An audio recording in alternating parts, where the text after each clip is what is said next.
Yo guys, what's going on? This is DeadDrop, and today I read an article on IGN, a very interesting article that basically said that Bethesda is no longer going to be giving out review copies to the media or YouTubers or content creators or journalists in general, right?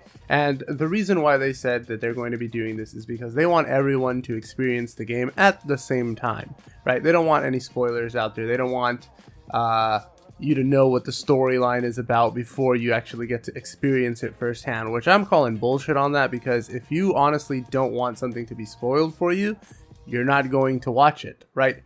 For example, I'm really looking forward to Final Fantasy 15. I'm really looking forward to Persona 5. Guess what I'm not doing? I'm not watching anything on those two games, right? I'm not going to go out there and spoil it for myself. I'm not going to go out there and be like, oh wow, I wonder what's new in this game. I wonder what the storyline's about. I wonder who the main characters are. I wonder what kind of characters they are. I wonder what the gameplay mechanics or the changes to the gameplay mechanics are. I don't want to know anything about that. The only thing I want to know from these games that are coming out are whether or not they work. And going back to the little excuse that Bethesda made, I think that is the most salient point that needs to be discussed, right? Bethesda is no stranger to bugs. Every single game that they develop, as far as Fallout, as far as the Elder Scrolls, all of their games are buggy. I'm not talking about games that they publish like Dishonored and so on and so forth, right? Every game that they develop is a buggy mess. And it's not just buggy at launch, it's buggy throughout its entire lifespan. I could play Fallout New Vegas right now. Half the time it crashes on my PC. Sometimes you lose your save files. It's ridiculous. It's up to modders to fix these things, right?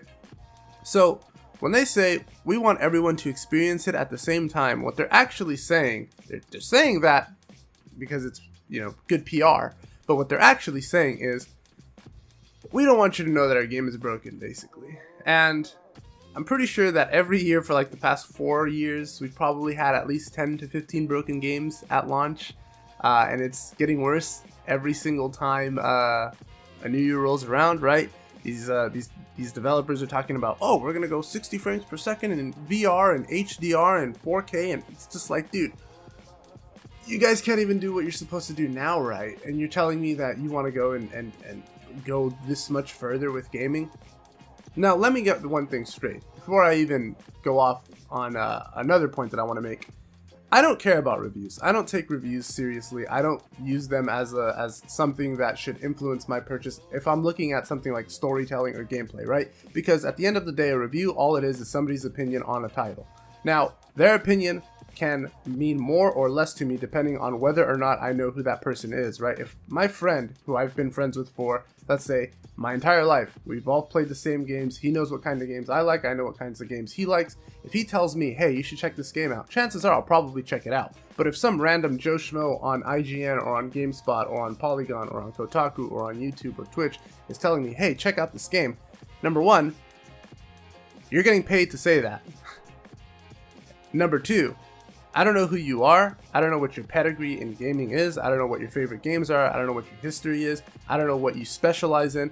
If you're an FPS player, all you play is FPSs, all you play is Call of Duty and Battlefield and Counter-Strike and Quake and all these games, and you're reviewing StarCraft, why should I take your opinion as being worth anything, right? And that's my biggest problem with reviews. So when I go into watching a review video, I'm not going in trying to hear what their opinion is on the story and the gameplay mechanics and all this. All I'm trying to hear for is, does the game work?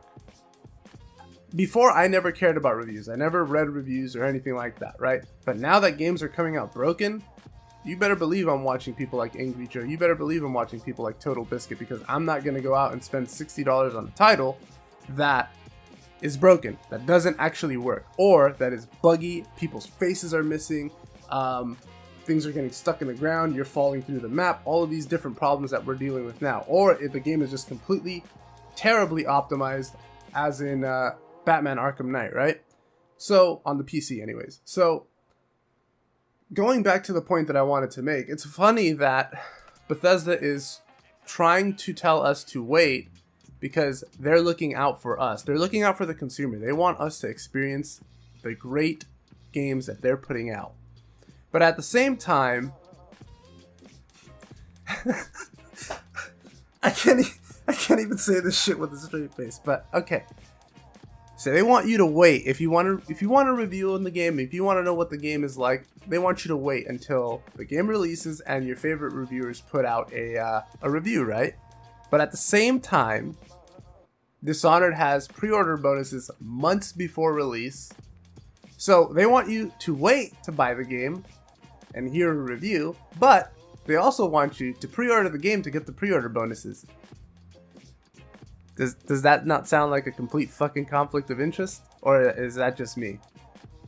I don't know, maybe I'm the crazy one. Maybe I don't know what I'm talking about, but if you want people to wait to purchase a game, don't incentivize pre-orders.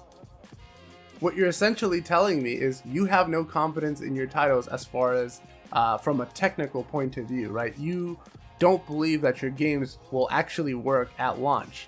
And this whole thing about we're going to make everyone wait and we want everyone to experience the games at the same time is essentially telling me that you know your games are broken and you don't want people to know that your games are broken. You want people to pre-order the game. And of course, gamers can't wait to buy anything. That's why everybody pre-orders. That's why everybody buys games on day one, which is ridiculous. I personally don't do that, which is why you guys aren't seeing any new games on my channel. I don't purchase games on day one. I don't pre-order them unless it is a company that I have confidence in, i.e. somebody like Rockstar, somebody like Blizzard, somebody like Valve. I know that when they release a game, 99% of the time, it's going to work. 99% of the time, it's going to be a good game. Sure, there might be server issues, but that's to be expected, especially with big launches such as, say, something like a Diablo 3, World of Warcraft, or something like that, right? It's always going to be server issues on the first day. That's to be expected at this point. But it's just funny to me that they want you to wait, and they also incentivize pre-orders. So that's pretty ridiculous, and that's not even touching on the nature of the business of, you know, reviewing games and things of that nature. So, for example, in case you guys are new around these parts, in case you guys are new to YouTube, let me explain something to you, right? And this is why I don't really do reviews. This is why I don't really do, I don't really like to critique things from like, I don't like to position myself as like, oh, I'm a critic on games and my word is, carries weight. And the reason for that is that, all right, so Battlefield 1 just came out, right? And let's say I want to do a review on Battlefield 1. Well, I have to review the single player, right? And that's probably something like 10 hours or something like that. And then I have to review the multiplayer, right? And that could go on, depends on what where's the cutoff point, right? Is it max rank to review the multiplayer? You unlock all the weapons? Or can you play 5 hours of multiplayer? Can you play 10 matches of multiplayer? What is the cutoff there, right? So obviously, there's going to be some time that needs to be invested in order to get a quality review out on that topic or on that game, right?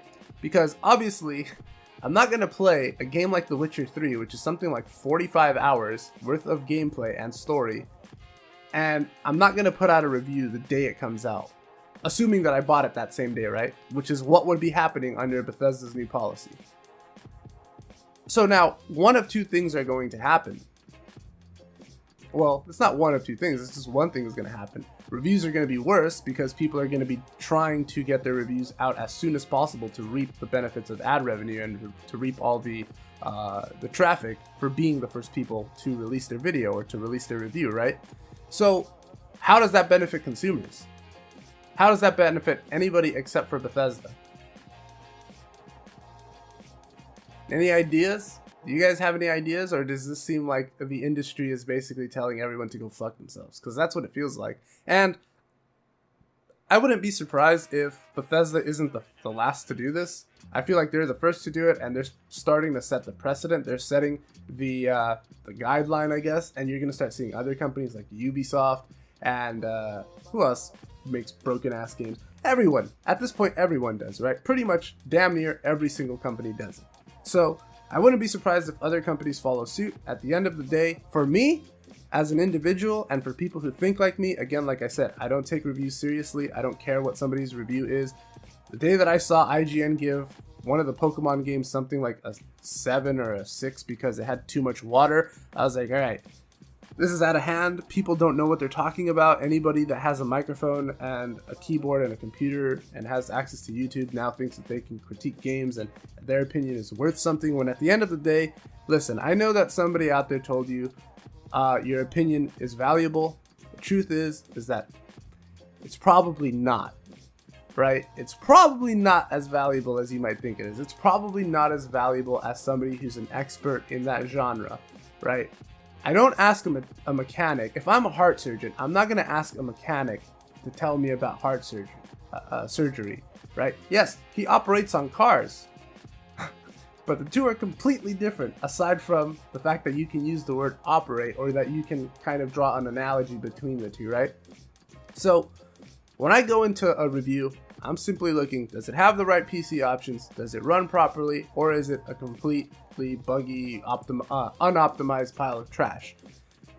Nowadays, that's a very, very important question to ask because, again, like I've said, like we've seen, games are being released broken, companies are starting to get upset, and now that it seems like companies can't really, how do I want to say this?